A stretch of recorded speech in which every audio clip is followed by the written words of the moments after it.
that God is something outside of me. We have not been raised to understand and believe that at our basic core, what Lao Tzu called our original nature, what we are is love. And all we have to do is be that and live that. There was a great Indian poet, his name was Rabindranath Tagore, and he received the Nobel Prize for Literature in 1913 for a collection of poetry called the Gitanjali. And in that poem, that long poem, 90-some verses, one of those verses says this. He's speaking of the ego. He said, I went out alone on my way to my tryst, but who is this me in the dark? I step aside to avoid his presence, but I escape him not. He makes the dust rise from the earth with his swagger. He adds his loud voice to every word I utter. He is my own little self, my Lord. He knows no shame, but I am ashamed to come to thy door in his company. That's a great poet, and that's a great piece of truth, that in order to get to this place I speak about, that Maslow spoke to me about and trained me to think about, called self-actualization, is that we have to stop evaluating who we are on the basis of those ego identifiers and instead begin to see ourselves as divine love. Your physical body is not physical. Your material body is not material. You have to start thinking of your body as an activity, as a process, if I may say so, instead of a noun, as a verb, an activity. So our bodies are constantly in the river of change and transformation. The Greek philosopher Heraclitus said, no man can step into the same river twice because it's a new man and it's a new river. Likewise, your true self cannot step into the same flesh and bones twice, because in every moment of your life, you're actually in the river of change, which is your physical body. Through processes like eating, breathing, digestion, metabolism, illumination, sensory experience, thoughts, feelings, emotions, desires, memories, imagination, creativity, intention, intuition, inspiration, your body is in transformation. In fact, the physical bodies that you're using right now to listen to my lecture are not the ones that you came in from Times Square a few minutes ago. Even with one breath that you breathe in 10 to the power of 22 atoms, which is a huge amount of stuff that comes from everywhere. Your environment ends up as your cells, your heart, your brain, your kidneys. With every breath that you breathe out, you're literally breathing out at the atomic level bits and pieces of your heart and kidney and brain tissue. And technically speaking, we're all intimately sharing our organs with each other right this moment. In fact, there are studies, mathematical calculations that can show you without a shadow of doubt that right this moment you might have 1 million atoms that were once in the body of Jesus Christ or Buddha or Genghis Khan or anyone else you want to think about. In just the last 3 weeks, a quadrillion atoms have gone through your body that have gone through the body of every other living species on this planet. So think of a tree in Africa, a squirrel in Siberia, a peasant in China. You have stuff in your body which is actually non-stuff that was there only 3 weeks ago. None of the atoms in your body are the ones that you were born with. None. They were manufactured in the crucible of stars, and in fact the atoms in this hand and the atoms here may have come from different stars. The carbon, the hydrogen, the oxygen that is right now circulating in your body is not even a material entity, it's a process. Once you understand that your body is a process, then you can engage in reinventing the body.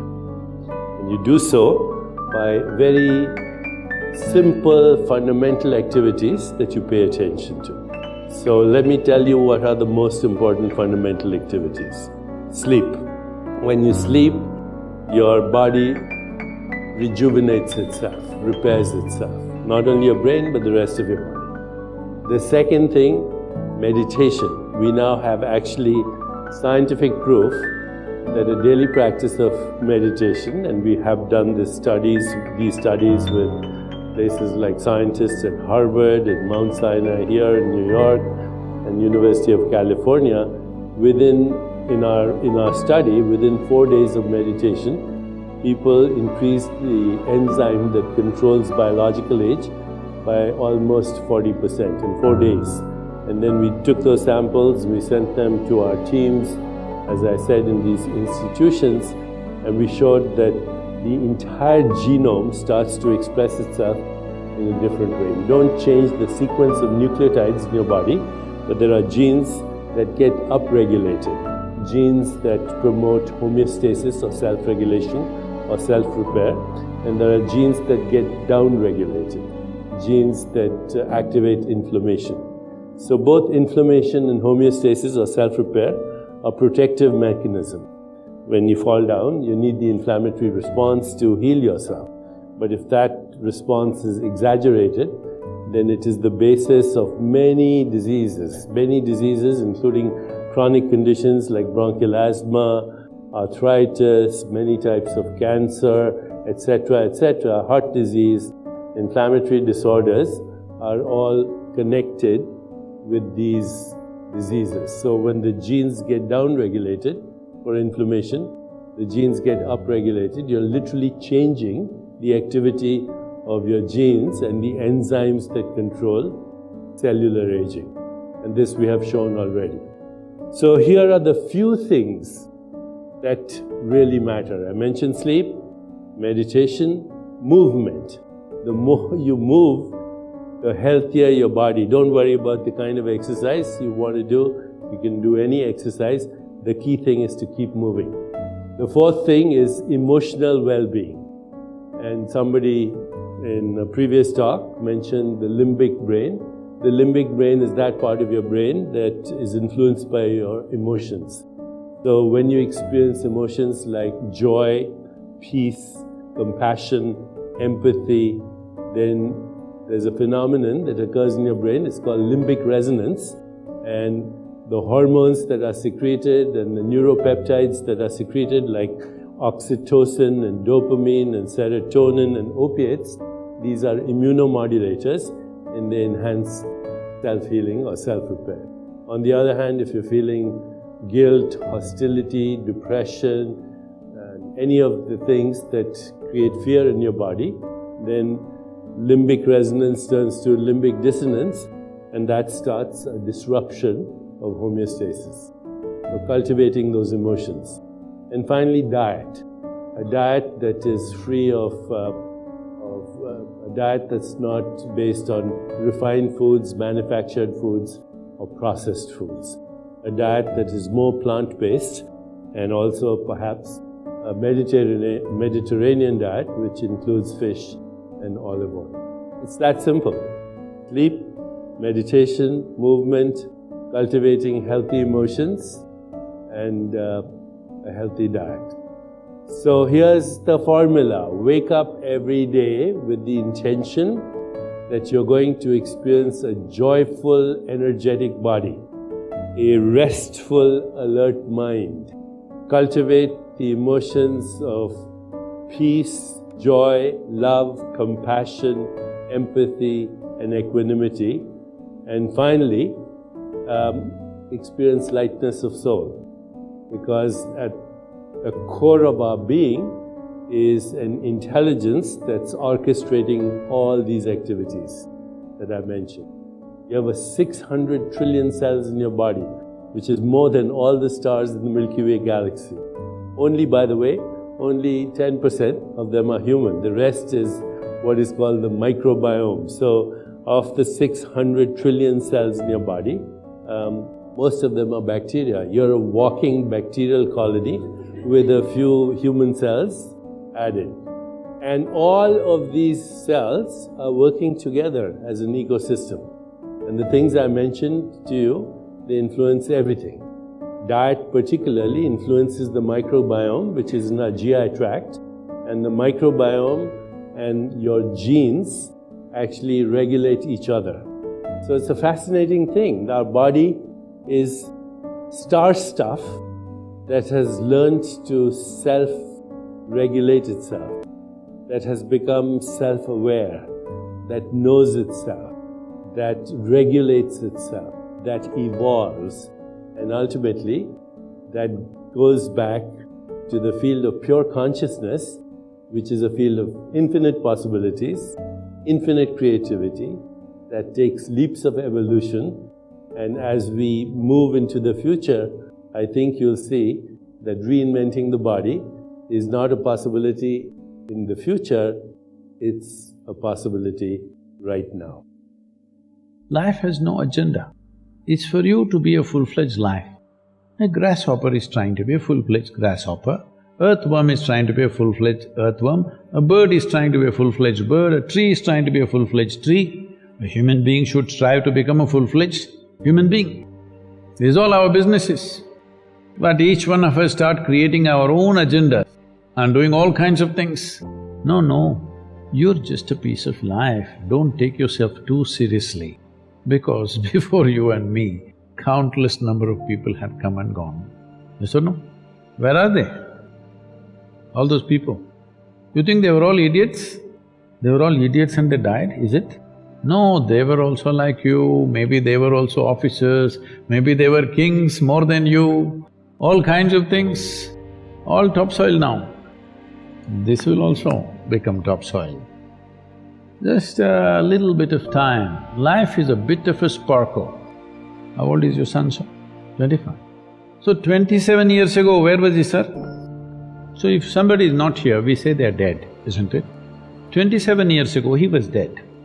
We will give him 100 years, sir. 80 years later, he will be again dead. Yes or no? So, 27 years ago, how long was he dead, sir?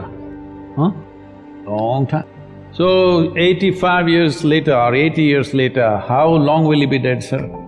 Very long time. So, all of us will be dead for a very long time. We're alive just for a brief amount of time. Yes? Very brief amount of time. We will be dead for a very long time. I want you to look at it in this perspective. How long will you be dead? You can't imagine. So let us say 10,000 years we are dead, or 100,000 years we are dead, or 1,000,000 years we are dead, all right? How long are you alive compared to that? Very, very brief. What you call as life is a brief sparkle. The only thing that you have to do is rise and sparkle as a full-fledged life.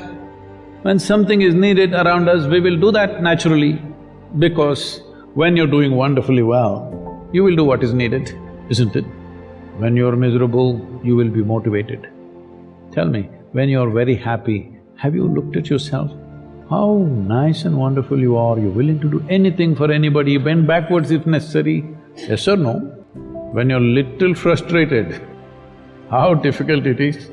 So, don't teach your children to become motivated about something. These are all nonsense that's coming from the West, all those trashy self-help books. Motivate yourself, build confidence, believe in yourself. You believed in God and destroyed so much of this world. Now you believe in yourself, what will you do? All this trash is coming from the West. You don't have to be motivated. You just have to see how this is alive to its fullest possible level right now. If it's fully alive, it will do everything that it can do, isn't it? What it cannot do, anyway it will not do. If you watch a bird in the morning, it's doing everything that it can do, isn't it? Everything that it can do, it'll spare nothing. That's all you have to do, everything that you can do. What you cannot do, perfectly okay. A worm cannot do what a bird does, a bird cannot do what an elephant does, an elephant cannot do what we do, yes or no? But we must be doing what we can do. What we cannot do, it doesn't matter. What we can do must happen. For this, all that's needed is, you must understand life is a very brief sparkle. It's just poop, poop, poop and gone. Yes or no? Before you know what's happening, you'll be gone, unless you're miserable. Miserable people have a long life. Only they feel life is long. If you're very joyful, poof, it'll be gone before you know what's happening. Have you noticed a specific day you're very happy? 24 hours gone like that. Little miserable, 24 hours feel like 10,000 years. Yes or no? So time is a very relative experience, but if you compare to how long you will be dead, you will be dead for millions of years. You're alive just for a few, little bit. This time don't be motivated by anything. All that you have to do is you must become a full-fledged life. 25-year-old boy, he shouldn't become a motivated human being. He must just be burst of life. Then he will not ask, how do I wake up in the morning and be motivated? What are you motivated about? Nothing. If you're alive, you'll bounce out of your bed, isn't it? But now, the way we eat, the way we breathe, the way we do things, and intoxicants and stuff, everything, generally the body wants to die. It doesn't want to be alive. People, it's all from the West. People created this culture, thank God it's Friday. The statistics show that 70% of the Americans hate their jobs, not dislike, hate. 5 days if you do something that you hate, I don't know how you enjoy the weekend. All that happens in the weekend is, you're knocked out. You are either drunk or you're drugged or you're indulging in something, okay? Beyond that, no great shakes joy is happening, all right? Yes or no? 70% of the people hate their jobs. How do you live like this? Why the hell are you doing something that you hate? First of all, if you don't love doing what you're doing, you shouldn't do it, always somebody will do it. Someone comes to me, he's heading a multinational company, global CEO. He comes in a distressed state and said, Guru, I can't take this. They're putting so much pressure on me every day, can't take this. Then I look at him, raise my hands and say, may you be fired. Sadhguru, what are you saying? I said, hey man, you're suffering so much. What is the point? At least if you're fired, you can walk on the beach, huh? Maybe somebody else will do this job little more joyfully than you. You think you're spinning the planet or what? What is the hardship? Are you spinning the planet? Are you pushing it around the sun? Everything is free, isn't it? Everything is free. All you have to do is be a full-fledged life. Don't constipate yourself with too many ideas, philosophies, belief systems, stupid thoughts and emotions with which you get constipated and become less than who you are. No, you should not ever be less than what you can be, isn't it? You don't have to be as good as somebody else, and you can never be, because everybody is different. But you should not be less than what you can be. So you don't need motivation for this, you need aliveness. At 25, if you're not very alive, you need some cranking. So don't motivate your children, it's not necessary. You have to see how they're joyful and alive. In this, their body and their intelligence will work at its best. Oh, will they just be happy and not do anything? You tell me, are you willing to do more when you're happy? Or are you willing to do more when you're unhappy? When you're happy, you're willing to do anything that is needed, isn't it? You're willing to forego your food, your sleep and do what you need to do when you're very happy, isn't it? When you're unhappy, oh, how hard it is to get anything done from you.